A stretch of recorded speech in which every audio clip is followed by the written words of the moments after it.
it's Talking Reds. I'm Josh Sexton. I'm joined today by my mate John Gibbons. I feel like we've been separated on these videos, like the two kids in school who can't sit together. I think it's because we bring such obvious excellence together that everyone else has got a bit intimidated. Yeah, we've got to like share that excellence out with some other people. Yeah, just help each other, help the others out, you know what I mean? Take them under our excellence wing and, kind of push them through. But something's gone wrong. There's been a glitch and we're back together today. Well, I'm welcoming it, to be honest. It's the day after April Fool's Day and we've got two not fools here, two very serious dudes. So I'm looking forward to seeing what sort of news we get stuck into in terms of the Liverpool world. Then, John, there's been a couple of Liverpool players coming out over the last sort of 24 hours, particularly after the Tottenham game and the way that sort of transpired, talking about the title race and nerves and things like that. And it seems to me that the media narrative has been changed on this for quite a while, whether Liverpool are the team that are nervous and City maybe aren't. But it's interesting seeing Sadio Mane in particular. He came out and said, to be honest, I think we'll need to win all of the games, even if it'll not be easy. We can still win every game because we are a good team, we play very well. And I quite like that from Sadio, because not only does he say it in a very nice way, it sort of shows the mindset that the players are going to be approaching, and even if we as fans aren't, they're going to be approaching it thinking we're going to win every game. We know we can win every game. Yeah, and I think they've had that approach for a while, really. I think that's what they've looked like, believe in themselves. I think they believe in each other, and I think, there's an old sort of, it's actually a Man United one, but it's apt in this case. It's like, we don't lose, we just sometimes run out of time, and you feel like that's what these Liverpool players feel like at the moment. They didn't play particularly well second half against Spurs, but it was them who went into stoppage time believing that the winner was still theirs, when maybe Spurs had settled for the points by that point, or just kind of like we're seeing the game out, and they believed, they kept going, and you get a bit of luck in these situations, and we've seen teams in the past who've done similar, but if you keep pushing, if you keep believing and you keep putting the pressure on, then sometimes you will get a bit of luck, and that's happened. In this game it happened in the Everton one, but you don't get that luck if you're not trying to force it and not trying to kind of go till the end. Really, these players do go to the end. They do that because they believe that, as I say, it's only the clock that's going to beat them, not the opposition. Yeah, and you wonder how much luck sort of feeds into the mindset of the Liverpool players and the opposition players, because the Liverpool players, I saw Gareth Roberts talking about it in his column yesterday, they must be sort of getting into the mindset now that they'll think they can win every game, but they'll think they can win every game even when they're playing badly because of the luck they're getting, and maybe their opponents, Man City and the teams they're playing against are looking at them thinking, when are these lads going to run out of this luck? Is it just going to keep coming almost? Yeah, well, that's the thing, isn't it? And that's the nice thing about where the games fell over the weekend, really, is that if we'd have maybe played first and that had happened, and then City would have won, 2-0, like maybe we're talking, well, the narrative around the Premier League's talking more about, Liverpool got a lucky win, but then didn't City look the business? Whereas, because it's kind of the other way around, and there's that interesting debate between when it's best to play, and I think there's two sides to it, really, but us being the last game of the weekend, really. I know Arsenal played last night, but the last one sort of at the top, and then from now till Wednesday when City next play, everyone's talking about Liverpool and what they did and how they managed to kind of pluck a victory from somewhere, and so that's quite nice, and it does, as you say, gets in the opposition heads, it gets in City's heads a little bit. They start to, you see words, around, like, is the name on the trophy and stuff like that, and there'll be a bit of a suspicion of that in City, like, when things go for you like that, it's the name on the trophy. So we'll see. Yeah, it's been interesting sort of seeing the media narrative switching and changing, and Andy Robertson's come out and been saying a few words as well. He says, I think they, as in City, have the same attitude as us in that we can only control what we do, and that's always been the thing for me. We talked about it a little bit there, but we as fans can sort of analyse every minute detail of this title race, and the media have obviously got to sell papers and got to sell their subscription services and things like that as well. But for the players, it's always just been about the business of it. You control what you do, you win as many games as you can, and you sort of leave fate to decide the rest, I suppose. Yeah, I mean, Andy Robertson's been amazing kind of throughout the campaign, not just how he's played, but how well he's spoken. We did an interview with Andy Robertson about 2 or 3 weeks ago. It's on the YouTube channel, the full thing, so if you haven't watched it yet, do kind of have a bit of a search through our videos. A really good interview Gareth Roberts did with Andy Robbo, and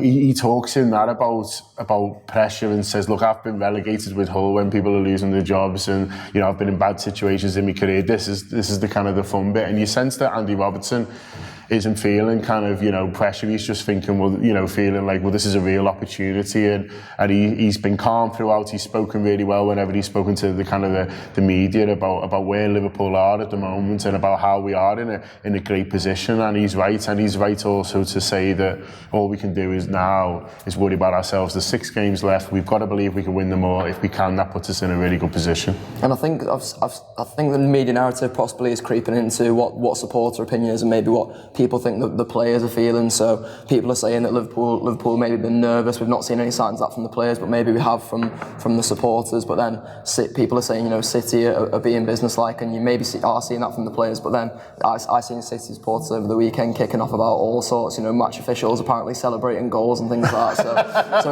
it's just sort of what we do as fans, really, isn't it? We're the ones who are meant to be emotional and not rational about these sorts of things. And I think Andy referenced it in the interview you talked about there, is that fans aren't really meant to be rational about these things, and they'll say things in the heat of the moment and they'll get emotional because they sort of, this is their sort of love, their life, if you will, is these football clubs. Whereas for these players, you've got to sort of remember it's just a job, and as much as they'll want to win this Premier League for the supporters and for Liverpool, it's also for them in terms of the success they want as well, I suppose. Yeah, I mean, it's funny, you know, the conspiracy theories flying around, and you know, that's what Twitter's made for, I think, isn't it? You know, who's this fella fist pumping and all that? Chances it was just a physio, wasn't it?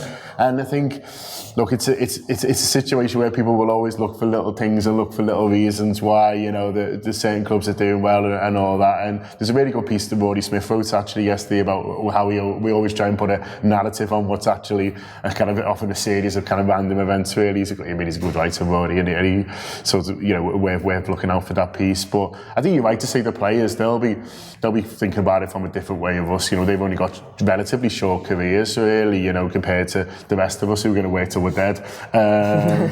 More your generation, that, Josh. I might just about get a pension. You've had it. But you know, for football players, you know, these players have made the decision to be at Liverpool, and they've made that decision based on what they think they can earn, but also what they think they're going to win. And you look at someone like Mo Salah, Sadio Mane, all these guys who've signed long-term contracts recently, Firmino as well. Van Dijk, who could have gone anywhere, made the choice to come to Liverpool. They're here to win trophies, and that's the kind of pressure they put on themselves as they want to look back when they're 35, whatever it is, and go, this is what I did in my career. They put their faith in Liverpool for that to be that place, but they don't know that they need to make that happen. You know, no one just gives you a medal, do you know what I mean? You've got to win it, and these lads seem to understand that and seem very determined to kind of make that happen.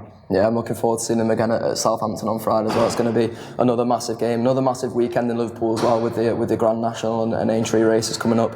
And someone who can tell us a little bit more about that in association with Redsbet is Neil Atkinson, who's been down speaking to some of the local businesses. Everybody getting themselves ready, looking fantastic. That is part of the Grand National weekend, part of what we're about here, the Anfield Wrap and Redsbet, telling the story of the Aintree weekend from the heart of the city. I'm here in Beauty Wonderland in Waterloo. We were also in Olsen & Olsen in Childwall, and doesn't everybody look fantastic, and this place smells marvellous. It's not only just on the day, it's a full week preparation. You know, girls get the hair, the makeup, the nails, the spray tan, the pedicure, the lashes, the brows, you know, the list is endless, the extensions. So it's all about your glam outfits and your hair and makeup, and, you know, girls are like a tribe, aren't they, you know, so it's a good day in Aintree races, yeah. Firstly, when I first arrived in Liverpool, I was not very aware of what Aintree was, and I remember going in the city centre, and there was this huge party atmosphere, and the national, and what I've then experienced is it brings a great lot of joy and a great lot of cheer to the city. It's like as if it's like the wedding you haven't been invited to. Everybody's out in their finery and they're all up for a big party, and you're just wandering around really aimlessly thinking what's going on. But it's chaos, but it's good fun chaos as well at the same time. Scouse sense of humour and their essence of that they're up for a party and you only live once, and they really capture that, and Aintree really captures that, especially in the weekend. You know, everybody is out again once again in their finery and they're all up for a good time. The girls are looking absolutely the most glamorous, and of course the fellas are out to get the birds, and that is the sense that you feel. There really is a great party atmosphere, and it really reflects the Scouse sense of humour and the attitude of they're almost like peacocks, and they want to dress up and really show off on that weekend.